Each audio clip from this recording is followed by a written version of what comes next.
You are going to speak on parenting, okay? How it's possible for you to parent 6 children. Please share with us. Thank you, brother. For giving us this opportunity to share what God has put in our hearts. దేవుడు మా హృదయంలో పెట్టిన దాన్ని మీతో పంచుకోవడానికి మీరు ఇచ్చినటువంటి అవకాశాన్ని బట్టి దేవునికి స్తోత్రం చెల్లిస్తూ మీకు వందనాలు చెల్లిస్తున్నాను. So this is my dear wife Divya. ఈమె నా ప్రియమైన భార్య దివ్య. And this is our youngest son Peter Thomas. నా చిన్న కుమారుడు పీటర్ థామస్ వీడు. He will be one next month. వచ్చే నెల 1 సంవత్సరం నిండుతాయి తనకి. We had 6 children because God asked us to have 6 children. దేవుడు మాకు తెలియజేశాడు గనక మేము 6 పిల్లలని కన్నాము. Because he said he gave the grace for us to parent these children.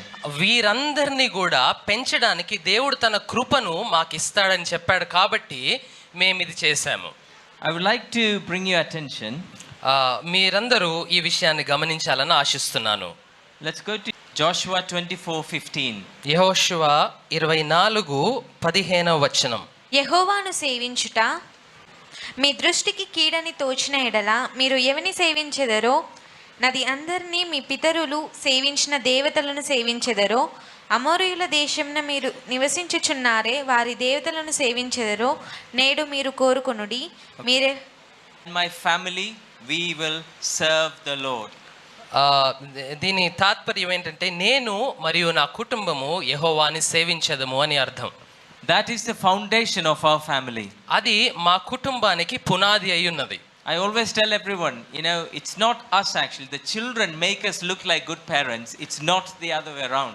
మేము కాదు, అసలు మా యొక్క పిల్లలే మేము మంచి తల్లిదండ్రులుగా మమ్మల్ని చూపించగలుగుతున్నారు. And the only reason for that thank you.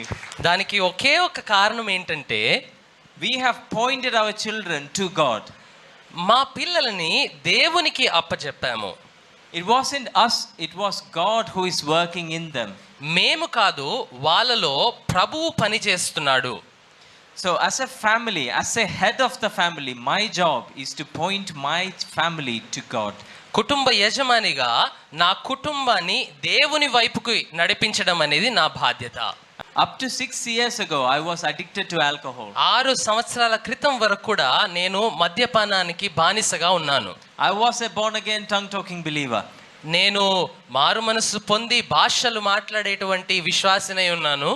I didn't know I was addicted to alcohol, but I enjoyed alcohol, so I finished bottles and bottles of whiskey every day. నేను ఆ మద్యపానానికి బానిసగా ఉన్నానని తెలియదు, కానీ దాన్ని చాలా నేను ఆనందిస్తూ bottle మద్యపానాన్ని తాగేవాడిని. I'd never agreed that I was an addict. I just said I love alcohol. That is it. నేను దానికి బానిసగా ఉన్నానని నేను ఎప్పుడు ఒప్పుకోలేదు, కానీ దాన్ని నేను ఇష్టపడతాను గనక తాగుతాను అని చెప్పాను. But whenever I drink alcohol, I tell my children, you shouldn't drink alcohol. కానీ నేను ఎప్పుడైతే ఆ మద్యపానాన్ని తాగుతానో మా పిల్లలకు మాత్రం మీరెప్పుడు తాగొద్దు అని చెప్పేవాడిని. What I did not understand was this. నాకు ఏం అర్థం కాలేదంటే ఇక్కడ When I was drinking alcohol, I wasn't pointing my children to God. నేను ఈ మద్యపానాన్ని తాగుతున్నప్పుడు నేను నా యొక్క పిల్లలని ప్రభు వైపుకు నడిపించలేదు, ప్రభు వైపు చూపించలేదు. I didn't know what my family was going through because I was under the influence of alcohol. నా కుటుంబంలో ఏం జరుగుతుందో తెలియనటువంటి పరిస్థితిలో నేను ఉన్నాను, ఎందుకంటే నేను మద్యపానానికి బానిసగా ఉన్నాను గనుక. Until one day God actually shook me up. He shook me up and he brought me back to him. దేవుడు నన్ను ఒక రోజు కదిలించి ఆయన నన్ను నాతో మాట్లాడేంత వరకు కూడా, ఆయన యొద్దకు తిప్పుకునేంత వరకు కూడా నాకు ఏం జరుగుతుందో తెలిసేది కాదు. It was Timothy who made me do that.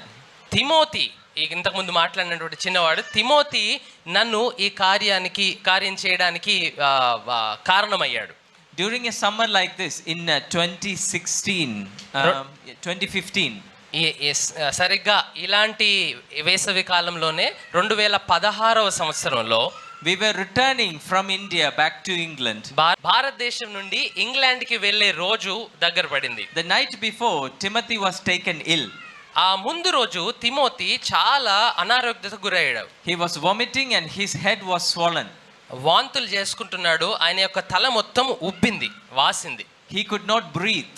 ఆయన శ్వాస పీల్చుకోలేనటువంటి పరిస్థితిలో ఉన్నాడు. We took him to the doctor and the doctor said they don't know what is happening. డాక్టర్ల దగ్గర తీసుకుపోతే ఆ డాక్టర్ అన్నాడు అసలు ఏం జరుగుతుందో మాకు తెలియదు అన్నాడు. But I had to go back to England, otherwise I would have lost my job. కానీ నేను మాత్రం ఖచ్చితంగా ఇంగ్లాండ్కి తిరిగి వెళ్ళవలసిందే, ఎందుకంటే నా ఉద్యోగాన్ని నేను కోల్పోతాను. So all the night, all I said to God was, God, if you are real, help me. ఆ రాత్రి అంతా కూడా నేను చెప్పింది ఒకటే, దేవా ఒకవేళ నువ్వు నిజమైన దేవునివైతే నువ్వు నాకు సహాయం చెయ్యి. It makes me emotional whenever I share this story. ఈ విషయాన్ని నేను చెప్తున్నప్పుడల్లా చాలా భావోద్రేకానికి గురవుతాను నేను. Timothy was on my hands in the night before. ఆ రాత్రి నేను వెళ్ళే రాత్రికి ముందు తిమోతి నా చేతుల్లో ఉన్నాడు. He said, Daddy, I don't want to die. ఆయన అన్నాడు, డాడీ నేను చనిపోవాలనుకోవట్లేదు అన్నాడు. He said, help me. నాకు సహాయం చేయి డాడీ అన్నాడు. I could not do anything. నేను ఏమి చేయలేనటువంటి పరిస్థితిలో ఉన్నాను. I did everything I knew I could do. నాకు తెలిసిందంతా నేను చేశాను. Doctors said they can't do anything. డాక్టర్లు కూడా అన్నారు మేమేమి చేయలేమని. Isn't it typical that all of us do that? సాధారణంగా పిల్లలు ఏదైనా అడిగితే మనం చేయగలిగిందంతా చేస్తాము, తర్వాత ఇంకేం చేయలేని పరిస్థితిలో ఉంటాం కదా, అలానే నాకు కూడా అయింది. We try everything and then when nothing works, we turn to God. మనం అన్ని ప్రయత్నాలు చేస్తాము, ఏది ఫలించినప్పుడు అప్పుడు దేవుని వైపుకి తిరుగుతాం.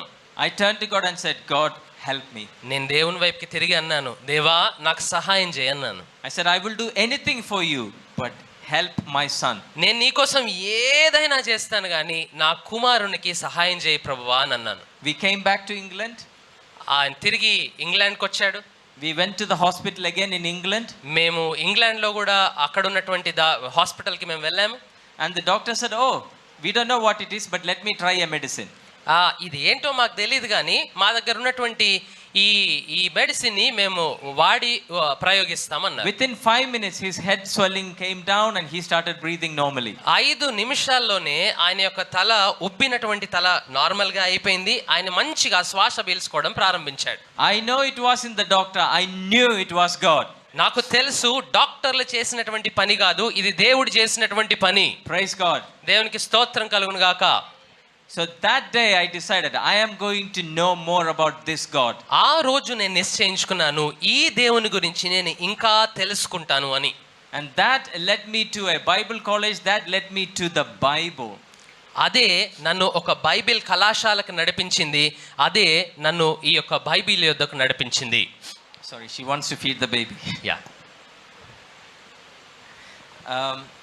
So once I started learning and understanding the word of God, నేను దేవుని యొక్క వాక్యాన్ని అర్థం చేసుకోవడం, దేవుని యొక్క వాక్యాన్ని చదవడం ప్రారంభించినప్పుడు I changed without even me knowing. నాకు తెలియకుండానే నేను చాలా మారాను. I hated alcohol. I did not like the taste from that day onwards. మద్యపానాన్ని నేను ఇష్టపడలేదు. అప్పటి నుండి మద్యపానం యొక్క ఆ టేస్ట్ కూడా నాకు ఇష్టంగా ఉండేది కాదు. Even the smell I could not stand. కనీసం దాని వాసన వస్తే కూడా నేను అక్కడ నిలబడలేని వాడిని. I used to watch lots and lots of movies. నేను చాలా సినిమాలు చూసేవాడిని. I had piles and piles of DVDs at my home. Lots and lots. కట్టలుగా ఆ సినిమా క్యాసెట్లు మా ఇంట్లో ఉండేవి. I just lost the interest in watching movies. ఆ సినిమాలు చూడడం మీద కూడా నాకు ఇంట్రెస్ట్ మొత్తానికే పోయింది. I threw all the alcohol bottles away. I threw all the movie cassettes away. ఆ మద్యపానం బాటిల్స్ అన్ని కూడా బయట పడేశాను. ఆ సినిమా క్యాసెట్లు అన్ని కూడా తీసుకొని బయట పడేశాను. When I was changing, do you know who was watching me? నేను మారుతున్నప్పుడు నన్ను ఎవరు చూస్తున్నారో తెలుసా మీకు? My family was watching me. నా కుటుంబం నన్ను చూస్తుంది. I was becoming a role model. నేను వారికి ఒక మాదిరిగా నేనున్నాను. Without even me knowing, I was being a role model. నాకు తెలియకుండానే నా కుటుంబానికి నేను మాదిరిగా నిలబడ్డాను. My elder son Jonathan, he called me a hypocrite. సాధారణ జీవితం ఉండేది. Because he said, oh, you are acting all spiritual but you are still getting angry. నా పెద్ద కుమారుడు జోనాథన్ నన్ను చూసి అనేవాడు, నువ్వు పెద్ద భక్తునిలాగా చేస్తున్నావుగా, నీకు ఇంకా కోపం వస్తుంది అని అనేవాడు. So then I realized it is not just alcohol and movies, it is my whole character that needs changing. అప్పుడు నాకు అర్థమైంది ఏంటంటే ఆ మద్యపానం మాత్రమే కాదు, నా యొక్క ప్రతి స్వభావం మారవలసి ఉన్నదని. This is where Romans chapter 12 verse 1 and 2 became reality for me. రోమీయులకు రాసినటువంటి పత్రిక 12వ అధ్యాయం 1-2 వచనాలు నా జీవితంలో కార్యం చేయడం ప్రారంభించాయి. So, yeah, if somebody can read it. Yeah, రోమిలకు రాసినటువంటి పత్రిక 12వ అధ్యాయము చదువుదాం. సహోదరులారా, పరిశుద్ధమును దేవునికి అనుకూలమునైన సజీవ యాగముగా మీ శరీరములను ఆయనకు సమర్పించుకొనుడని దేవుని వాత్సల్యమును బట్టి మిమ్మను బతిమాలుకొనుచున్నాను. ఇట్టి సేవ మీకు యుక్తమైనది. మీరు ఈ లోక మర్యాదను అనుసరింపక ఉత్తమమును అనుకూలమును సంపూర్ణమైన ఉన్న దేవుని చిత్తమేదో పరీక్షించి తెలుసుకొనున్నట్లు మీ మనసు మారి నూతన మగుట వలన రూపాంతరము పొందుడి. ఆమేన్. So I don't have time to teach about everything here. ఇక్కడ ఉన్నటువంటి వాటిని అన్నిటినీ మీకు చెప్పడానికి సమయం లేదు. But I had to become a living sacrifice. శరీరములు దేవుని కొరకు సమర్పించవలసి ఉన్నది. సజీవ యాగముగా మీ శరీరములను ఆయనకు సమర్పించుకొనుడై. So Sajiva Yaga meaning living sacrifice. I'm not dead, I'm still living. నేను చనిపోలేదు, నేను ఇంకా బ్రతుకుతూనే ఉన్నాను. So what am I sacrificing? కాబట్టి నేను ఏం త్యాగం చేస్తున్నాను? Whatever is my fleshly desires. నా యొక్క శరీర ఇచ్ఛలు ఏవైతున్నాయో, whether it's drinking, watching movies or doing anything else. నా యొక్క శరీర ఆశ, అది మద్యపానం సేవించడమే కావచ్చు, సినిమాలు చూడడమే కావచ్చు, ఇంకా ఇతర ఏవైనప్పటికీ I had to sacrifice that. నేను వాటిని యాగము అంటే త్యాగం చేయవలసి ఉన్నది. So if you want to be a good role model, if you want to be a good parent, the basic foundation of that is being a living sacrifice, holy and acceptable to God. ఒకవేళ నువ్వు మంచి తల్లిదండ్రులుగా ఉండాలని ఆశిస్తున్నట్లయితే ఇది మీకు సరి అయినటువంటి విషయం. మనము సజీవ యాగముగా మనం దేవునికి అర్పించుకొనవలెను. And it's not it's once a year thing. మనము పరిశుద్ధంగా ఉండాలి. అది సంవత్సరానికి ఒక్కసారి మాత్రం కాదు, or just a Sunday thing. ఒక్క ఆదివారం మాత్రమే కాదు. As it says in verse 2, 2వ వచనంలో చెప్పినట్లుగా we have to be transformed by renewing our mind. మనస్సు మారి నూతన మగుటున్నట్లు. And we should not follow what everybody else is doing in the world. మన లోకము చుట్టూ ఉన్నటువంటి లోకం చేస్తున్నటువంటి మర్యాదలను మనం అనుసరించవద్దు, కానీ but be transformed by the renewing of our mind. మనస్సు మారి నూతన మగుట వలన రూపాంతరము పొందుడి. So it's a daily thing. అది దినదినము జరగవలసినటువంటి కార్యము. So that is what Divya and I started doing. అప్పటి నుంచి నేను నా భార్య కలిసి ఈ రీతిగా చేయడం ప్రారంభించాం. So the first point was that, me and my family, we will serve the Lord. మొదటిగా నేను నా కుటుంబము యెహోవాని సేవించదము. And for that we need to be the role model first. కాబట్టి మేము మొదటగా వారికి మాదిరిగా ఉండాలి. I had one of my uncle, he has passed away now. నాకొక అంకుల్ ఉండేవారు, ఆయన ఇప్పుడు లేరు. He used to drink and smoke.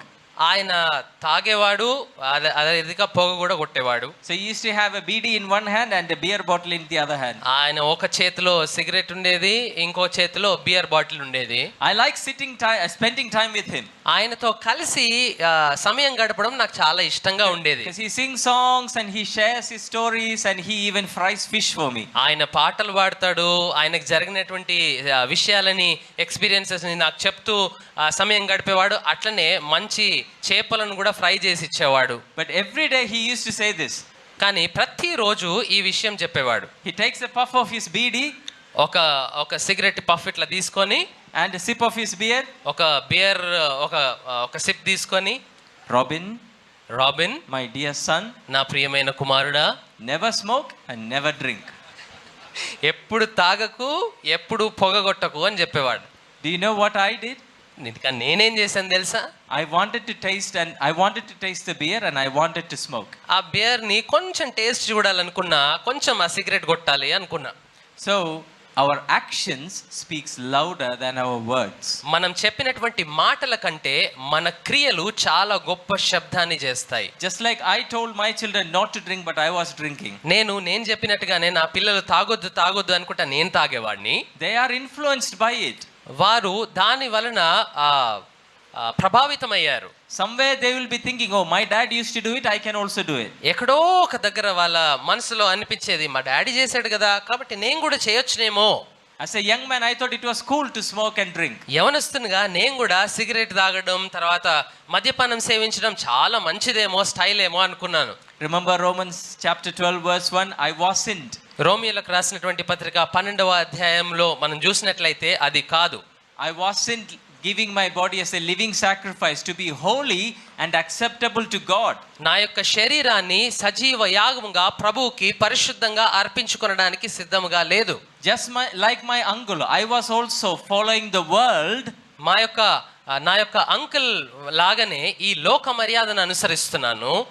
And I was not living for God, I was living for my own desires. నేను దేవుని కోసం జీవించట్లేదు కానీ నా సొంత ఆశల కొరకు నేను జీవిస్తున్నాను. Here is a challenge for a parent or anybody who wants to be a parent. తల్లిదండ్రులుగా ఉన్నటువంటి వారందరికీ కూడా ఇక్కడ ఒక ఛాలెంజ్ ఉన్నది. Even for grandparents and great grandparents. తాతలు ముత్తాతలకు కూడా ఇదే ఛాలెంజ్ ఉంటది. If you say, oh, I don't smoke and I don't drink because I go to Divine Grace Assembly. నేను దైవ కృపా మందిరానికి పోతాను కాబట్టి నేను తాగను, నేను సిగరెట్ తాగను అని అంటే కాదు. Wait a minute. ఒక నిమిషం ఆగండి. If you get angry, ఒకవేళ మీకు కోపం వస్తే, if you are short tempered, ఒకవేళ నీకు త్వరగా కోపం వచ్చే స్వభావం నీకున్నట్లయితే, if you lie, ఒకవేళ నువ్వు అబద్ధం ఆడినట్లయితే, if you are not following traffic rules, ఒకవేళ నువ్వు ట్రాఫిక్ నిబంధనలను ఉల్లంఘించినట్లయితే, if you are not following God, ఒకవేళ నువ్వు దేవుణ్ణి అనుసరించి నడవనట్లయితే, my dear brothers and sisters, నా ప్రియమైన సహోదరి సహోదరులారా, you are not being a living sacrifice, holy and acceptable to God. నీవు దేవునికి అంగీకార యోగ్యంగా పరిశుద్ధంగా సజీవ యాగముగా ఉండట్లేదు. For you to be a good role model as God wants you to be, you must be following what God wants you to do. దేవుడు ఉండవలసినటువంటి రీతిగా నువ్వు ఉండట్లేదు గనక నిన్ను చూసి ఇతరులు ప్రభావితం కాలేరు. So again repeating what I said before, first me and my family, you and your family must serve the Lord. నేను చెప్పినట్లుగా మొదటగా మీరు మరియు మీ కుటుంబము ప్రభువుని సేవించాలి. It's God first always. మొదటగా దేవుడు, ఎప్పుడు దేవుడే మొదట, then family, తర్వాత కుటుంబం, then comes teachers, తర్వాత గురువులు. so God, family and then teachers. కాబట్టి దేవుడు ప్రథమ స్థానంలో ఉండాలి, తర్వాత కుటుంబం, తర్వాత గురువులు. Meaning even your church pastors have the third place, parents comes first. దాని అర్థం ఏంటంటే మీ సంఘ కాపరికి కూడా మూడవ స్థానమే. So God and then be a role model. As a parent, be a role model. కాబట్టి దేవుని అనుసరించి తల్లిదండ్రులుగా మీ పిల్లలకి మాదిరిగా ఉండాలి. Ephesians chapter 5 verse 1. ఎఫెసీయులకు రాసినటువంటి పత్రిక 5వ అధ్యాయం చదువుదాం. 5వ అధ్యాయం 1వ వచనం. కావున మీరు ప్రియులైన పిల్లల వలె దేవుని పోలి నడుచుకొనుడి.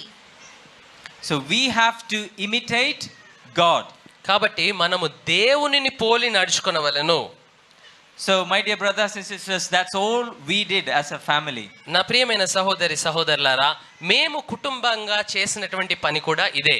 We gave importance to God, His word, and we became role models based on His word. మేము దేవునికి మొదటగా ప్రాధాన్యత ఇచ్చాము, తర్వాత కుటుంబానికి ఇచ్చాము, తర్వాత దేవుని యొక్క వాక్యంలో చెప్పబడిన రీతిగా మాదిరిగా మా పిల్లలకి మేము నిలబడ్డాము. When I changed, my wife, my children, all their lives changed because they saw the change in me and that was good. నేను మారినప్పుడు నా భార్య మారింది, నా భార్య మారినప్పుడు నా పిల్లలు మారారు. ఎందుకంటే నా లోపల ఒక మార్పును, ఒక పరివర్తనను వాళ్ళు చూశారు గనక వారందరికీ నేను మాదిరిగా ఉన్నాను. The example is, I finished a Bible college and my son, he wanted to do Bible college and he finished it as well. నేను బైబిల్ కళాశాలకు వెళ్ళి నా యొక్క కోర్స్ని ఫినిష్ చేశాను గనక నా కొడుకు కూడా బైబిల్ కాలేజ్కి వెళ్ళాడు, బైబిల్ కోర్స్ని ఫినిష్ చేశాడు. Do you understand? That is being a role model. అది మాదిరిగా నిలబడడం అంటే అది. I didn't ask him to do it. నేను తనని అడగవచ్చును, నువ్వు బైబిల్ కాలేజ్కి వెళ్ళు అని అడగొచ్చు, చెప్పొచ్చు. Even Bithya, when she was 3 years old, కానీ నేను ఆ రీతిగా చెప్పలేదు. Bithya 3 సంవత్సరాలు ఉన్నప్పుడు even she said, I want to go to Bible college. 3 సంవత్సరాలు ఉన్న పాప నేను కూడా బైబిల్ కళాశాలకు వెళ్తాను అన్నది. So what I am trying to say is this. కాబట్టి నేను చెప్పదలుచుకున్నది ఇదే. When the family saw the change in me, they changed and now they are following God.